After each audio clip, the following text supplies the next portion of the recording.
Come to you live here from my boarding house here in Taguig, Taguig City.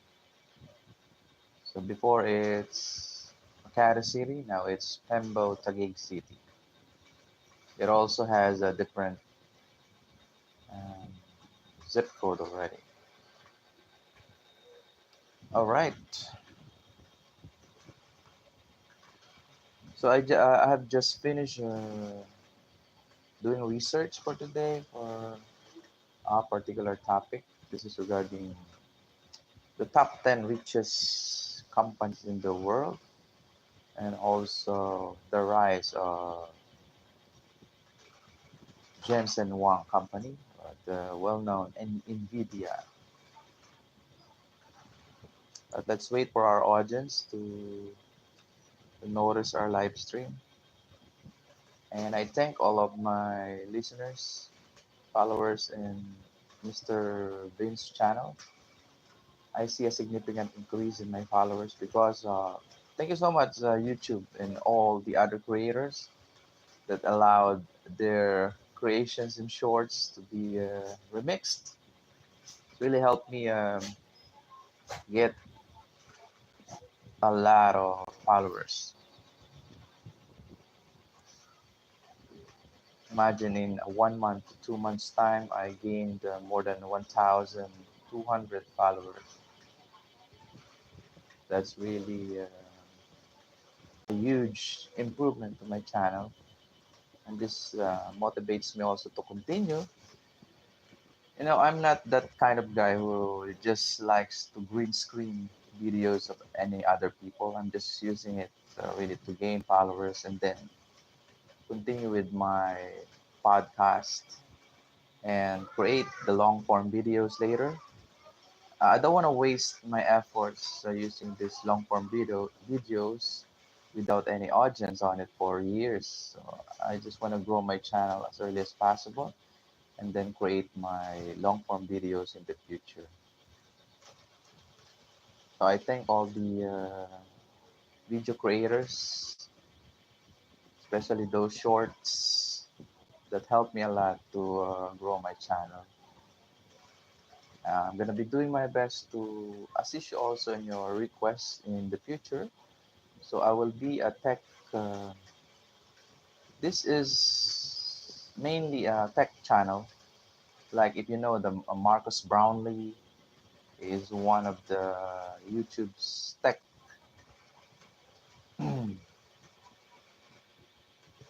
editors and also tech. Uh, he provides a lot of reviews on a lot of products, tech products, whatever products out of technology, like electric vehicles, those computers, supercomputers, quantum computers, graphics cards, AI technology, those things. I'm focused on those topics. That's why I know that I'm a Filipino and I'm really not that good in speaking in English, but this is my way also to develop myself, to challenge myself to speak in English and later on use this to really to start my own company. And this company will be a multinational company soon. This will be coming from the Philippines. I'm very much hopeful. I'm full of the hope that I can start my own company in the future. And this channel will help me. And I thank you all who regularly visits my vlogs and my podcast. I thank you all for regularly visiting my live streams. Thank you so much, everybody. So I started this channel way back 2017, and it's already 2024. I'm still optimistic that I'm still on schedule. NVidia only needed at least 1 to 2 years to be a trillionaire company. And you know what happened to NVIDIA, right? So Jensen Huang, one of the three CEO. So I mean the three founders of this NVIDIA company. They talked to Denny's Cafe, one of the booths there, and that booth was already placed with a banner or something there saying that in this booth was established a 2 trillion company named NVIDIA. So they are recognizing what happened on that booth. So this will also be an additional marketing strategy for Denny's. Denny's is a well-known American food restaurant brands, and these kinds of accomplishments will really propel them to the top also on the food business. Of course, McDonald's is there, top 100 companies in the world. If you're going to be visiting the top 100, they are starting in around $134 billion to be able to be in the top 100. 99, 98, 97, and so on. You have to be on that level, around $134 billion company. So that's how you can get to the top. And you're gonna be surprised if you're gonna be noticing the top 10. I just thought that my previous company, Intel, was there, but um, AMD and Intel is not there on the top 10. You're gonna be surprised because they were overtaken by a lot of tech companies. Like one of them is NVidia. So NVIDIA came from number 6 and now it's number 4. That's why that's my topic also for today, the history of NVIDIA. So NVIDIA, Jensen Huang is telling his story before that he came from really poor startups. I mean, he started as a janitor. He's saying that he have cleaned more toilets than any other people he knows, or anyone he knows, or anyone he knows. So meaning that really this only shows how hardworking Jensen Huang is. And you can see the build of Jensen Huang. He's really a well-built guy. He came from Taiwan actually, and he is a close relative with, as far as I know, the CEO of AMD. And if you will see the CEO of AMD, female, there's a resemblance on their faces.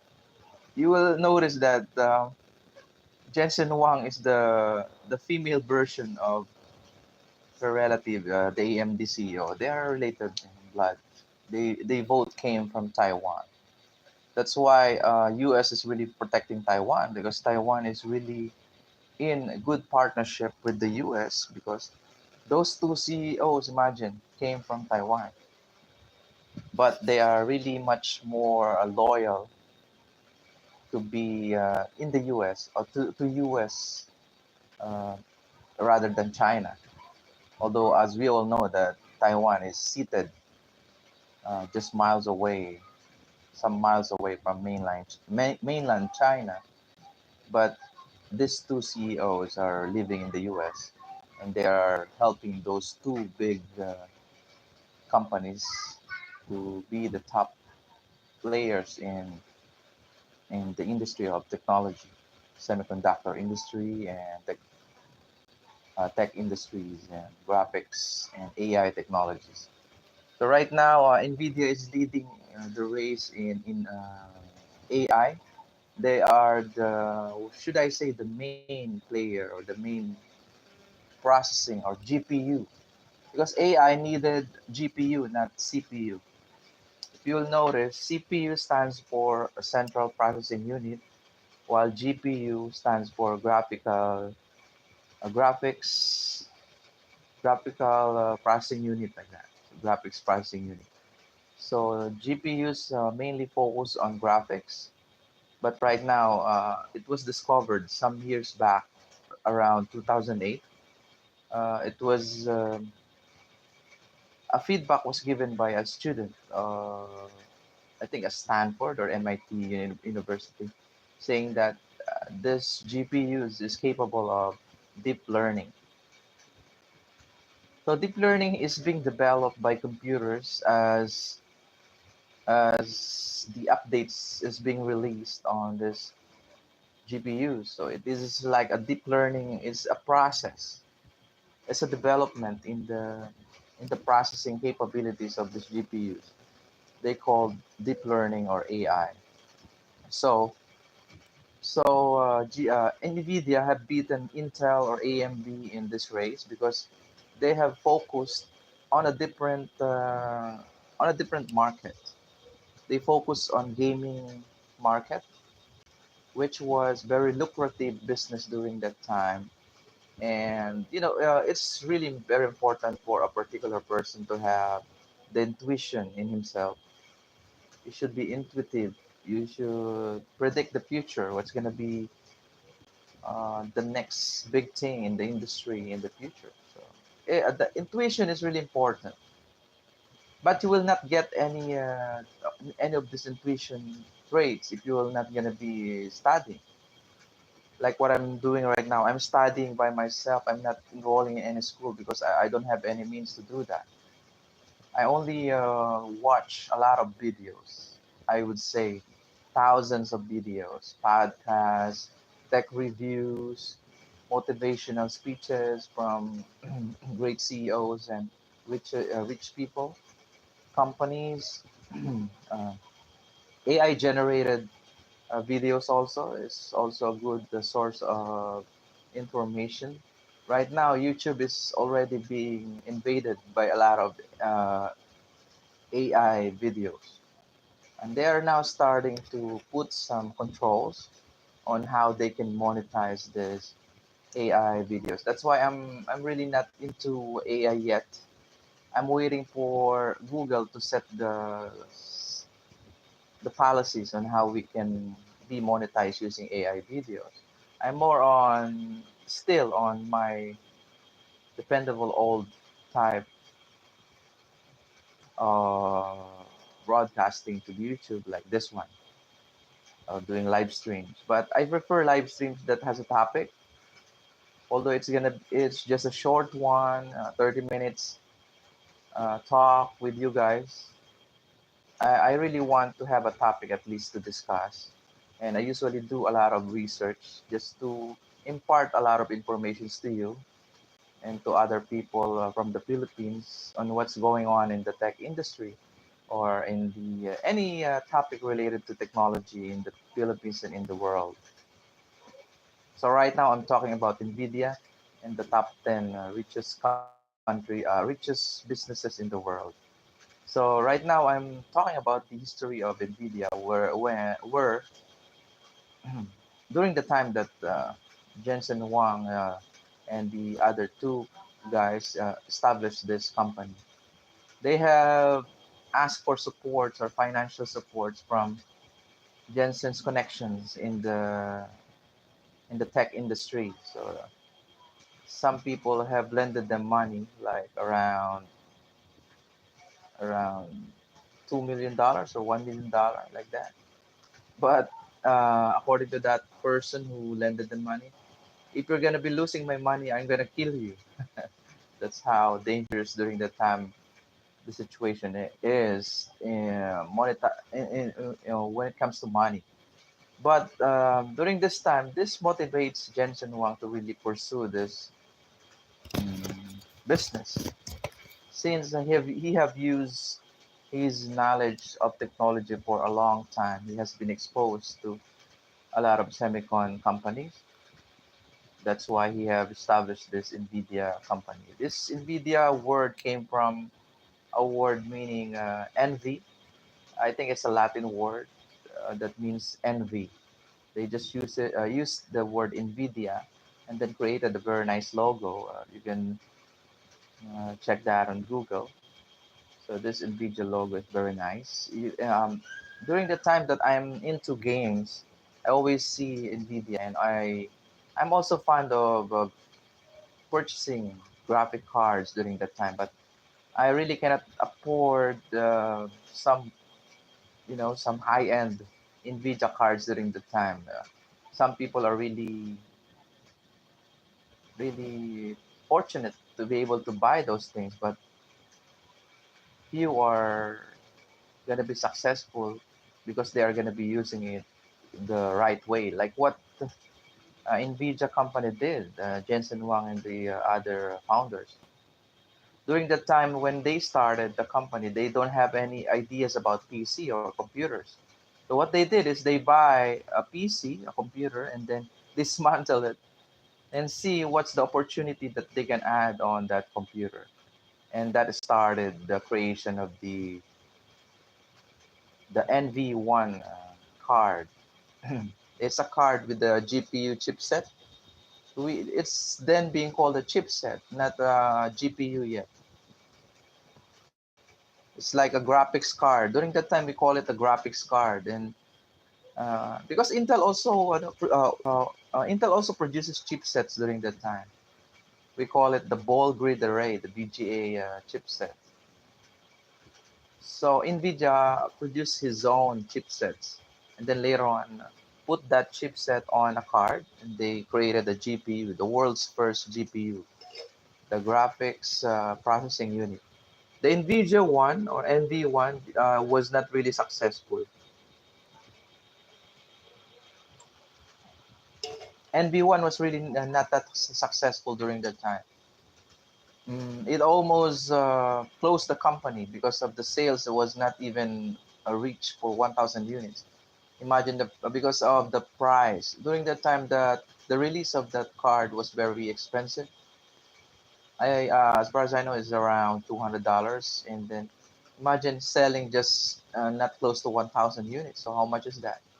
So that's only around $200,000. So it almost cost the company to close, but they were saved by the next project, which is the card that was called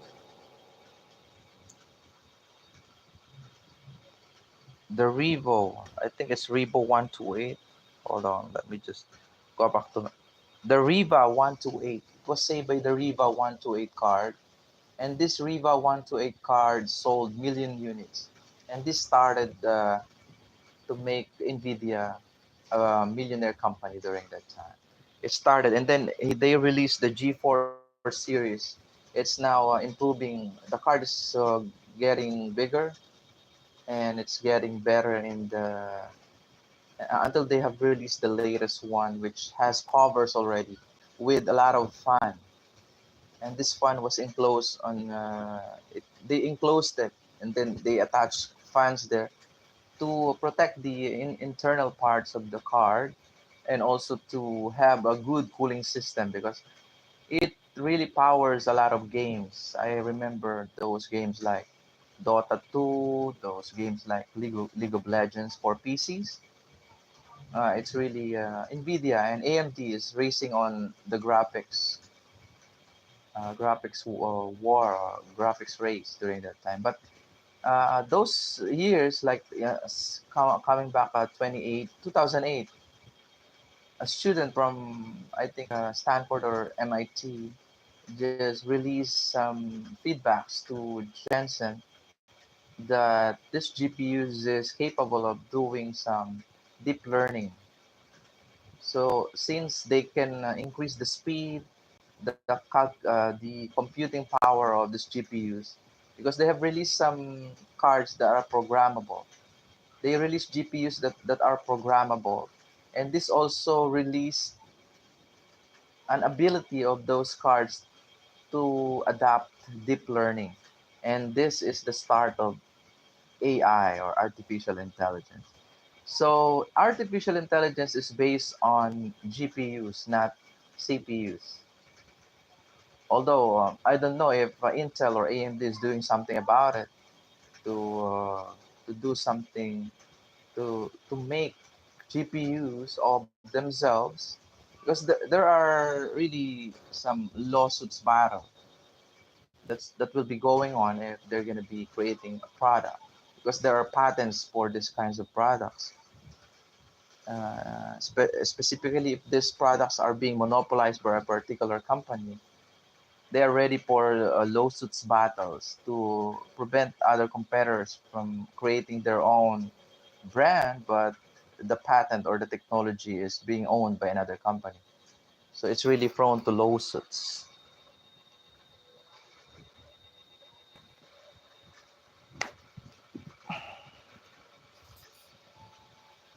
But these battles by Intel and NVIDIA was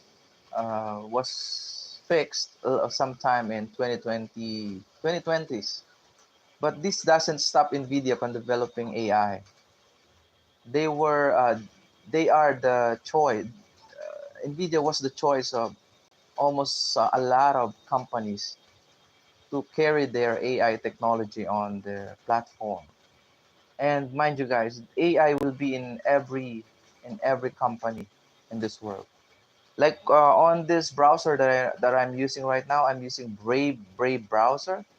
I'm using Brave browser as my regular browser, and it has Leo as the AI partner. So ask you can ask anything on Leo. This is the AI that powers the Brave browser. And this browser, as far as I know, this the AI is being supported by NVIDIA. That's how it is. They are so you will know that these browsers have their own CPUs, or I mean, these browsers have their own servers, and these servers is being powered by GPUs coming from NVIDIA's to develop this AI technology that is embedded on their browsers. So imagine how many browsers are there. Internet Explorer. You got Google. Yeah, Google Chrome. You got Safari from Apple, and then you have a lot of then Brave, and I know a lot of. If you remember the Netscape before, I don't know if there's still Netscape right now, a browser, but browsers will be powered by AI coming from with GPUs coming from NVIDIA. And imagine how much is is NVIDIA going to be earning from it. They're going to be earning a lot of money out of this AI technology. And that's the danger of it. Because right now, we have a term called sentient AI. Sentient AI. The term is sentient. Super intelligent AIs. These super intelligent AIs came from this deep learning that is continually being developed by NVIDIA and other companies to the point that they are now creating humanoids or robots with this AI technology embedded on these robots, which is far more intelligent than human being. They will be creating super intelligent robots that will replace human jobs, and then they can think of themselves already. Imagine Terminator, guys. This is something that is gonna be possible to happen. Terminator.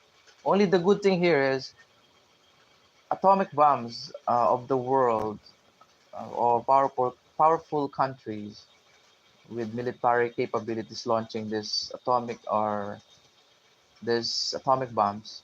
They are being powered, or they are being controlled by an operating system which are old systems. These are not new operating system, because it's really a dangerous thing if you're going to be using a new programming language on these kinds of uh, weapons, because somebody can hack into it and then just trigger it, like what's happening right now during this advent of AI technology, wherein they can be triggered by these robots because of deep learning and the super intelligent AI. Sentient. The term is sentient. Sentient AI. The super intelligent AI. Elon Musk also cited that the AI is far more dangerous than atomic bombs. So they can do things far more dangerous than atomic bombs. because they are super intelligent.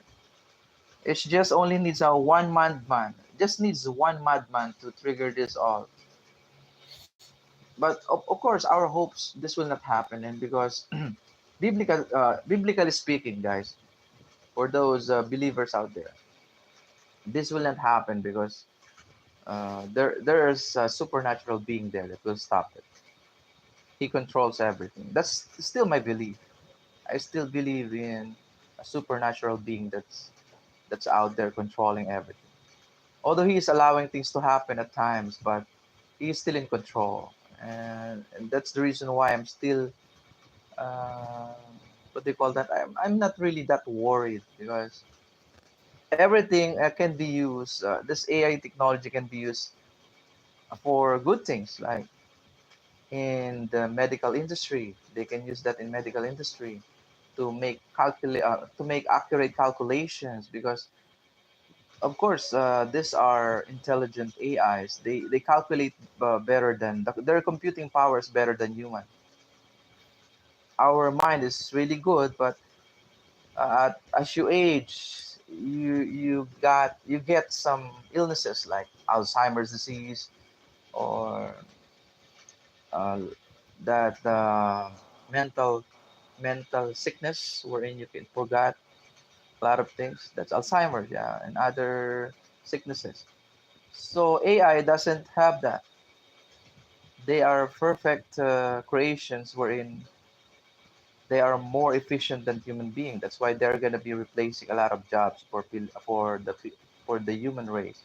But there will be a universal fund or a universal basic income or a universal high income that will be given to people because as these robots replace human job, say for example the drivers will be replaced by robots driving.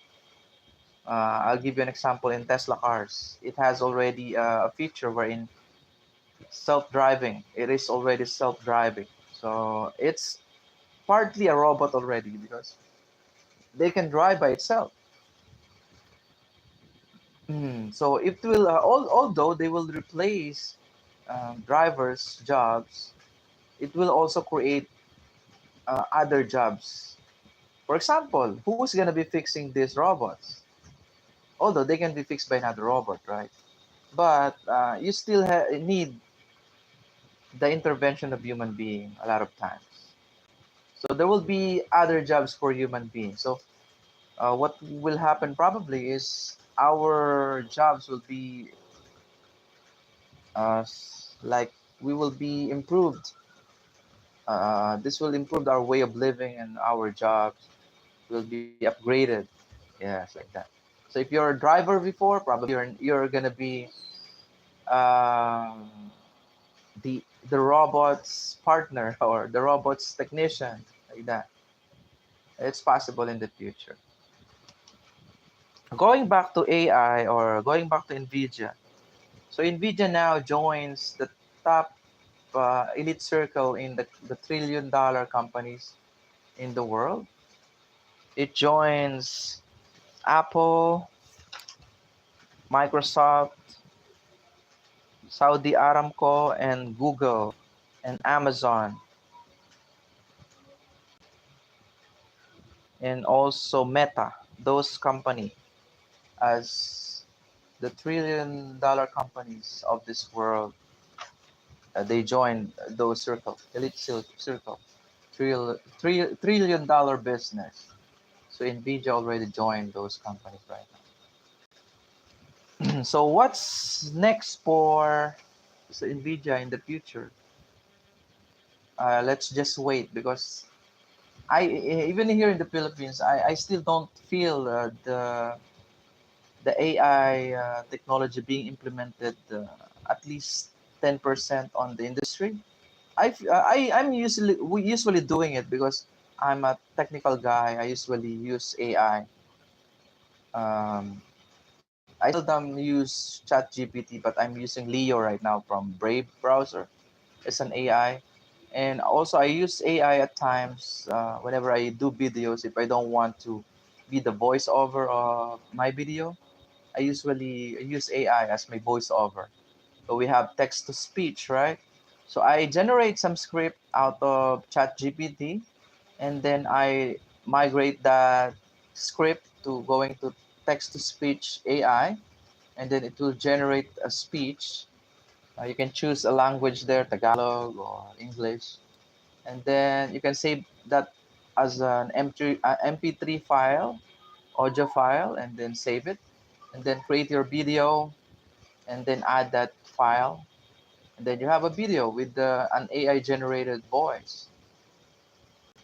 You get that a lot in YouTube right now. So I use that at times, but for me, it's still, the algorithm of YouTube still chooses the original human voice, which is, it's really, if you're gonna be listening to a lot of AI generated video, it's kind of irritating already. Same voices, across all platforms or across all videos, same audio, same audios. It's also good that you can hear human voices as the voiceover a lot of times. Now you're hearing the accent of a Filipino language in my voice. This is a Filipino English accent. You're also gonna be hearing a lot of Indian English accent is different, or Chinese English accent is different.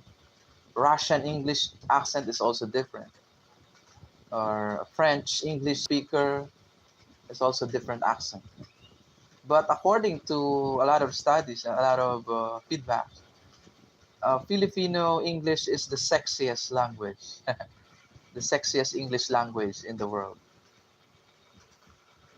They made that as a meme already. But I'm proud to be speaking in English as a Filipino, although I cannot really,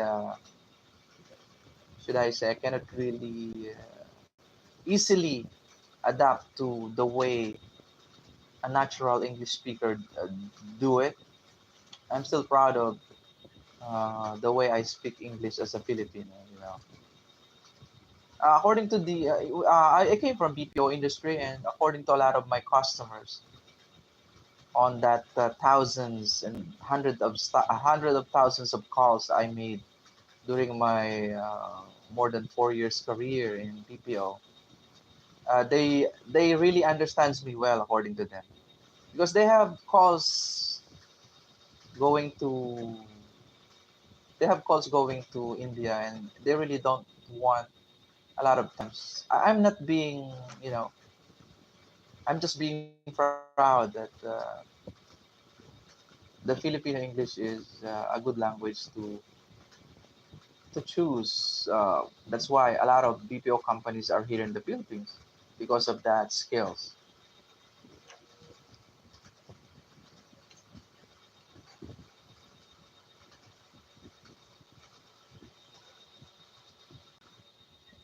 But the good thing about companies,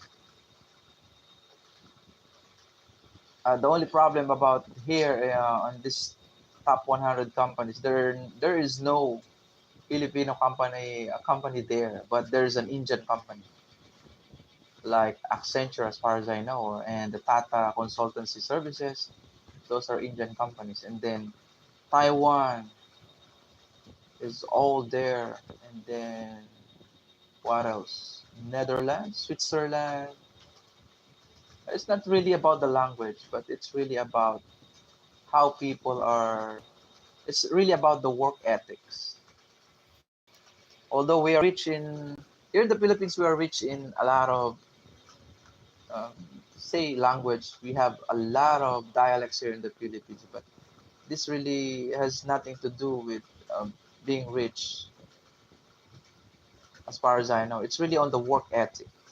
Because if your work ethic is really high, you can learn a lot of language, and you can learn a lot easily. You can learn language easily, different languages.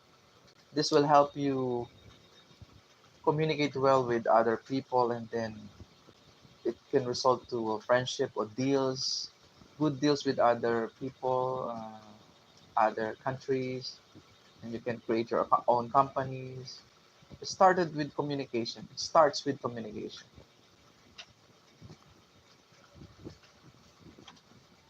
Going back to NVIDIA. So much for that. At least you know that NVIDIA came from number 6. Now they are at number 4 in the top 10 richest businesses in the world. So we go to the top 10 richest company now. We start at number 10. It's a Taiwanese company, a semiconductor company, TSMC, Taiwan Semiconductor. I think the TS there is Taiwan Semiconductor Manufacturing Company. They are worth $610 billion. They came from Taiwan. And then number 9 is Lilly Incorporated. It's worth $670 billion, coming from the US. Lilly Company is a pharmaceutical company. And then Berkshire Hathaway Incorporated. It's around $840 billion. It's a conglomerate. It's a group of companies that has a mother company, which is Berkshire Hathaway. So it is the CEO of this company is Mr. Buffett. I don't know, it's Buffet or Buffett. He bought a lot of companies to his skills in business. That's why he created this Berkshire Hathaway Incorporated. Next up in the list is Meta. Before it's called Facebook, by Mr. Mark Zuckerberg. It's a billionaire company, $1.6 trillion US company. It's a social media platform. And now Facebook and Meta is now exploring a lot of things also.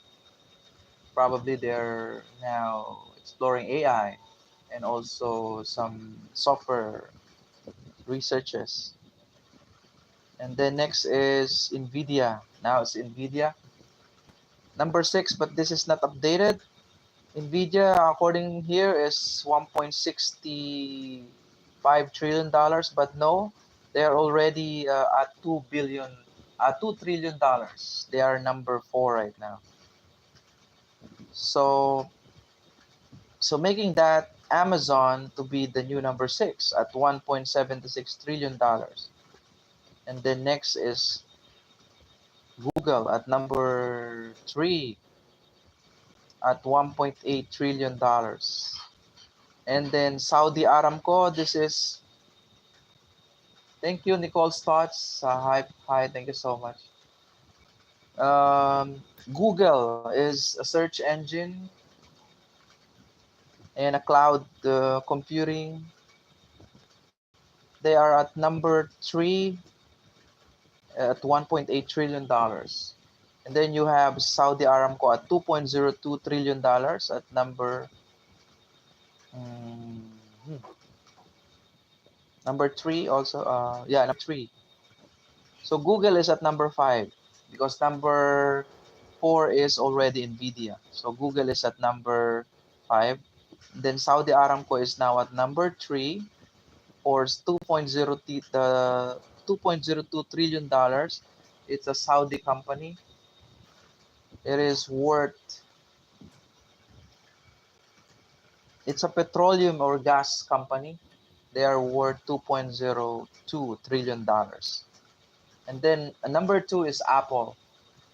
$2.92 trillion from the US. It's a consumer electronics and other products. They also have computers. And then number 1 is still Microsoft. Of course, Microsoft is consumer electronics, personal computers, and others. They are worth $3 trillion, 3.01 trillion US dollars. That's how Microsoft rich.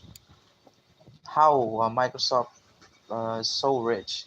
That's why right now Bill Gates is so busy building up a lot of foundations because he don't know how to spend his money because If you have this amount of money for your company, $3 trillion, it's already the debt of the Philippines to World Bank.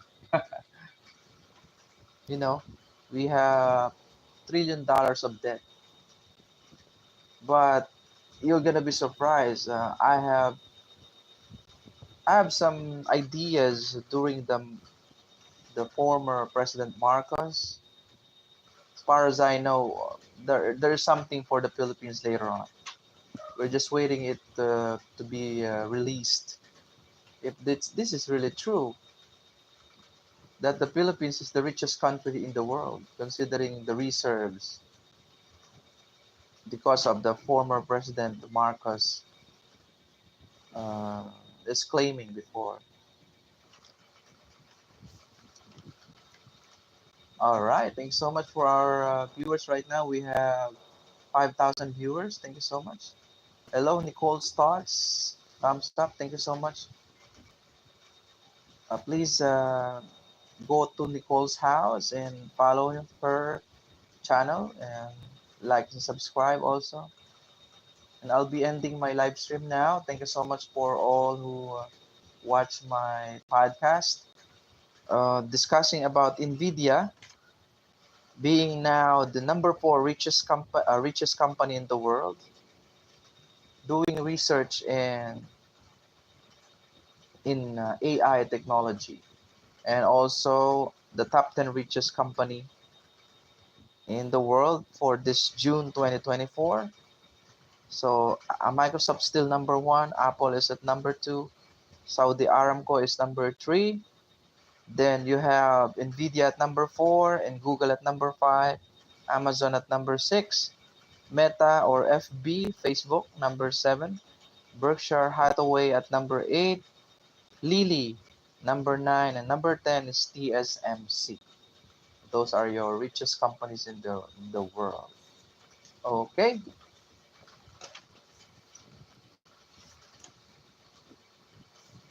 So guys, just leave a comment there on the comment section if you want us to discuss a particular topic.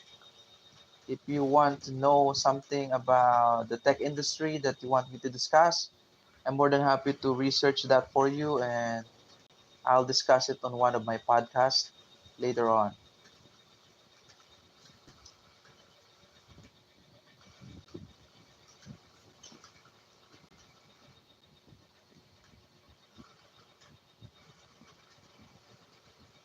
This is also the reason why I came back to my alma mater. I tried applying again in BPO industry, but to no avail. I applied 4 times already, but to no success. This only triggers me that I really need to pay back homage to my alma mater or my school where I was a scholar during college. And I really thank Meralco Foundation Institute or MFI Polytechnic Institute right now. I came back to work for them. Right now I'm doing internship for a month. Doing research, guys. I'm in the research and development. And I hope I get your support because I'm gonna be doing a lot of streams and podcasts on that school.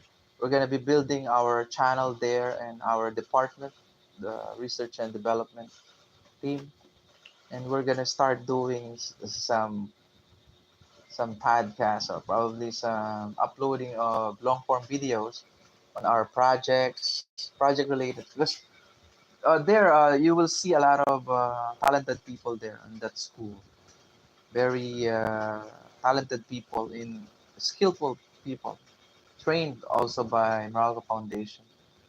We're doing training modules there. Imagine some modules on automotive, electrical, electronics.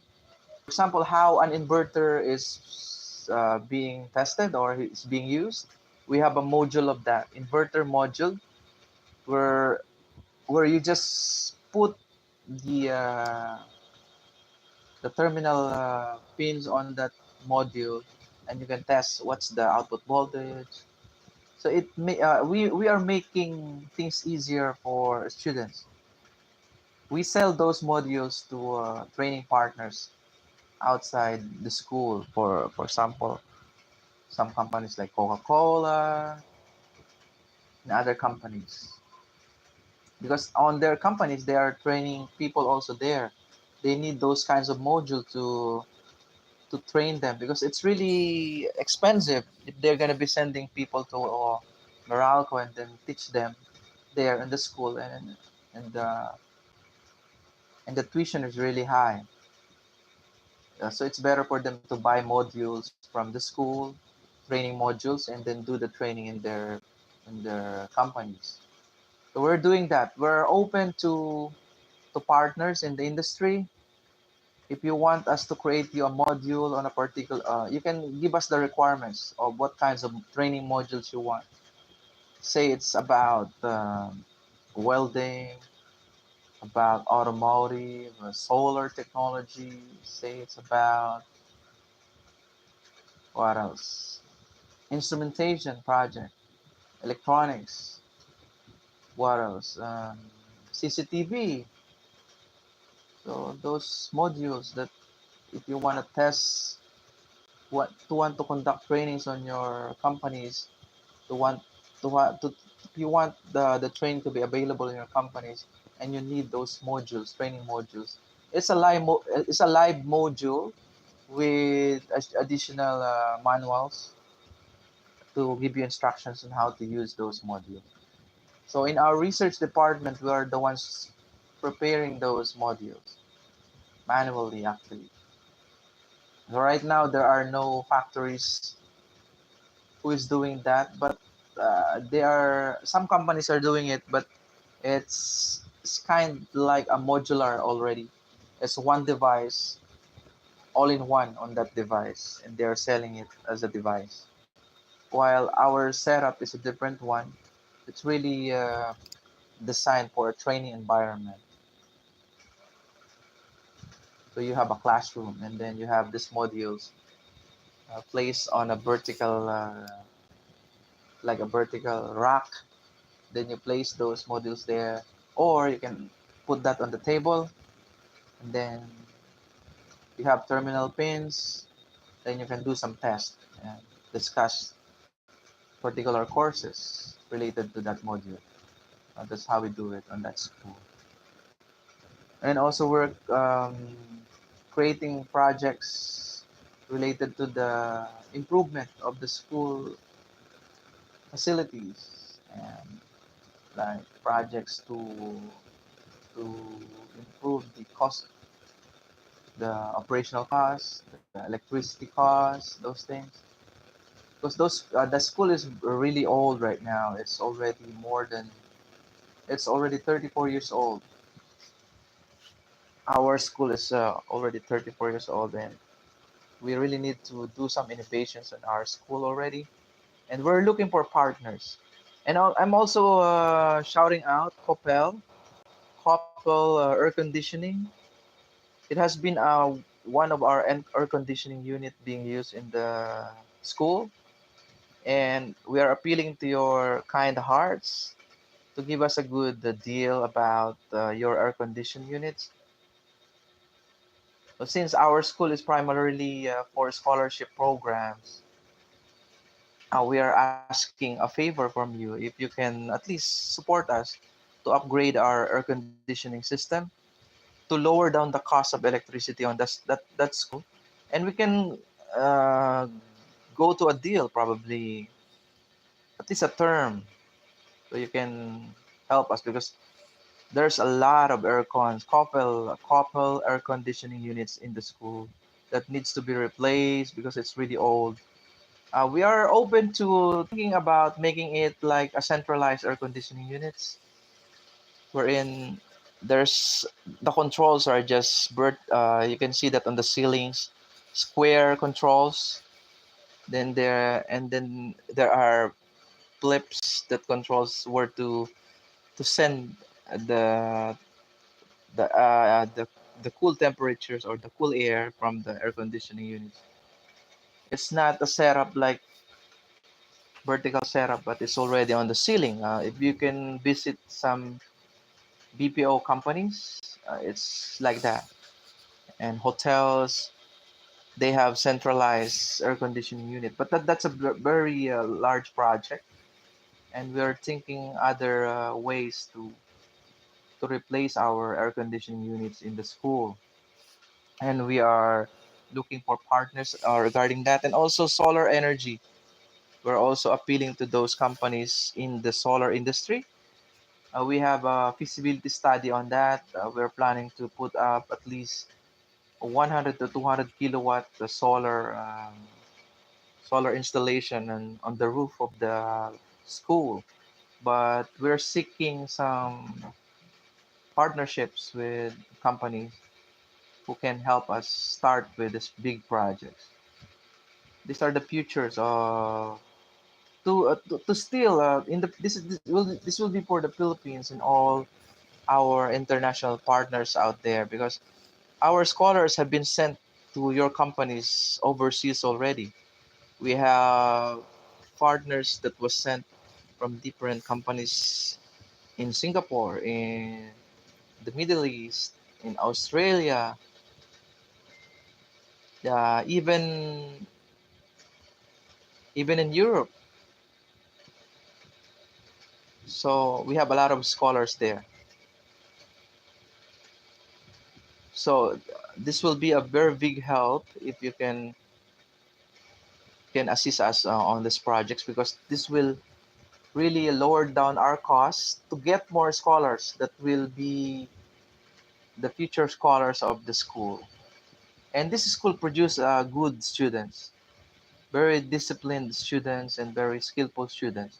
This school develops a lot of talented people. So let's help this school.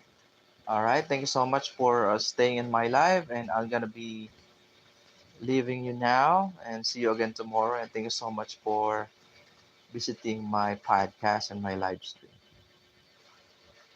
Godspeed, everybody, and good night.